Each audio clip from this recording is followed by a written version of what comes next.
Business ideas in franchise जो unlockdown के बाद अच्छा करेंगे कौन से होंगे? बिजनेस आइडियाज इन फ्रेंचाइज जो अनलॉकडाउन के बाद अच्छी कमाई करा सके वो कौन से होंगे? बिजनेस आइडियाज इन फ्रेंचाइज जो अनलॉकडाउन के बाद अच्छी कमाई देंगे उनका हम पता कैसे करें? इस वीडियो में हम इन्हीं सवालों के जवाब को समझेंगे।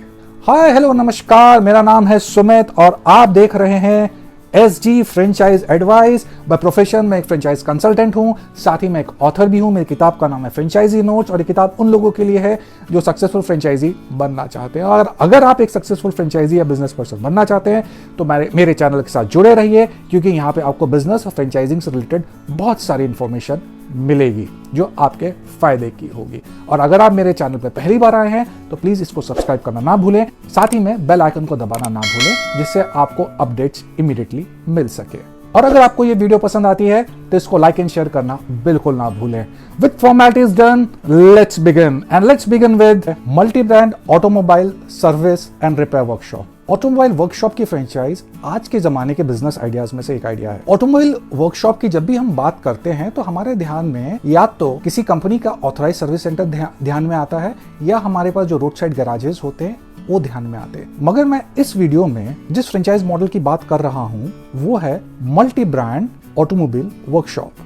ये हम जानते हैं कि ऑथराइज सर्विस सेंटर में सिर्फ उसी कंपनी की गाड़ी रिपेयर होती है जिसका वो सर्विस सेंटर है। वहीं मल्टी ब्रांड सर्विस सेंटर में किसी भी कंपनी की गाड़ी रिपेयर हो सकती है। यहाँ ध्यान देने वाली बात यह है कि यूजुअली 2 व्हीलर और 4 व्हीलर कंपनीज की फ्रेंचाइज अलग अलग मिलती है। ये जो ऑटो सर्विसिंग एंड रिपेयर का मार्केट है ये कुछ अराउंड 33,000 से 34,000 करोड़ रुपए की मार्केट है। और जैसे जैसे गाड़ियों की बिक्री हो रही है वैसे ही इसमें ग्रोथ आ रही है। इस इंडस्ट्री की खास बात यह है कि जब किसी गाड़ी की वारंटी खत्म होती है तो उसमें से 65% या कुछ अधिक लोग दोबारा ऑथराइज सर्विस सेंटर पे जाना पसंद नहीं करते हैं, वो कहीं और जाके अपनी गाड़ी की सर्विस कराना पसंद करते हैं। इसलिए मल्टी ब्रांड सर्विस सेंटर की फ्रेंचाइज एक बहुत ही बढ़िया बिजनेस आइडिया है। तो चलिए अब देखते हैं multi brand repair and service centre के एडवांटेजेस। पहला एडवांटेज है कि जैसे मैंने बताया था यहाँ पे सभी ब्रांड्स की कार्स या 2 व्हीलर्स की सर्विस होती है, तो ऐसे में ज्यादा कस्टमर आने के चांस होते हैं। दूसरा एडवांटेज होता है कि skilled and trained man power द्वारा सर्विसिंग, क्योंकि multi brand automobile service centre के पास ट्रेन्ड स्टाफ मिलता है, स्किल्ड और ट्रेन मैन पावर होती है, तो कस्टमर को अच्छी सर्विस मिलती है और एक satisfied customer positive word of mouth publicity जरूर करता है। एडवांटेज नंबर 3 है क्वालिटी स्पेस की अवेलेबिलिटी। जब भी कोई व्यक्ति अपनी गाड़ी को किसी लोकल गैराज में ठीक कराता है उसके दिमाग में सबसे बड़ी टेंशन होती है वो ये है कि पता नहीं किस तरह के पार्ट्स लगे होंगे, ओरिजिनल पार्ट्स भी लगे होंगे या नकली लगे होंगे। ये बहुत बड़ी टेंशन होती है। और मल्टी ब्रांड ऑटोमोबाइल वर्कशॉप में क्वालिटी के स्पेस मिलते हैं, तो इसलिए कस्टमर के सामने ऐसी कोई टेंशन नहीं रहती है। इसलिए कस्टमर लोकल गैराज के मुकाबले एक ब्रांडेड सर्विस सेंटर में काम कराना ज्यादा पसंद करेगा।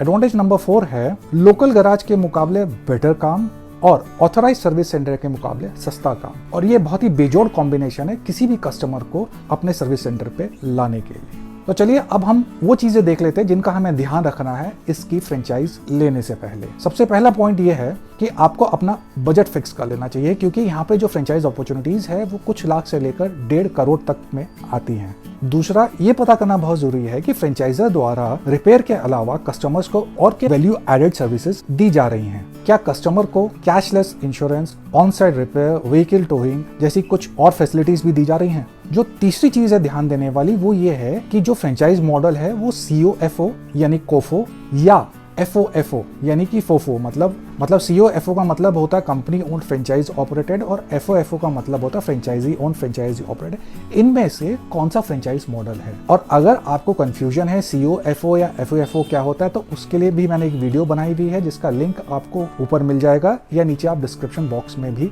देख सकते हैं। तो चलिए आते हैं वापस इस पॉइंट पे। फ्रेंचाइज मॉडल COFO है या FOFO है ये जानना इसलिए जरूरी है क्योंकि इससे आप अपनी पसंद के हिसाब से फ्रेंचाइज मॉडल चुन सकते हैं। अगर आप सिर्फ COFO सेगमेंट में ही फ्रेंचाइज मॉडल देख रहे हैं तो FOFO सेगमेंट आपके लिए यूजफुल नहीं है। और अगर आप FOFO मॉडल में ओके हैं फिर तो आपके लिए बहुत सारे ऑप्शंस खुल जाते हैं। तो फ्रेंड्स ये था analysis multi brand automobile service and repair centre का। उम्मीद करता हूँ ये वीडियो आपको पसंद आया होगा और अगर पसंद आया है तो इसको लाइक एंड शेयर करना बिल्कुल ना भूलें और साथ ही में कमेंट करके ये जरूर बताएं आप कौन सा बिजनेस शुरू करने का सोच रहे हैं। See you next time, till then happy franchising.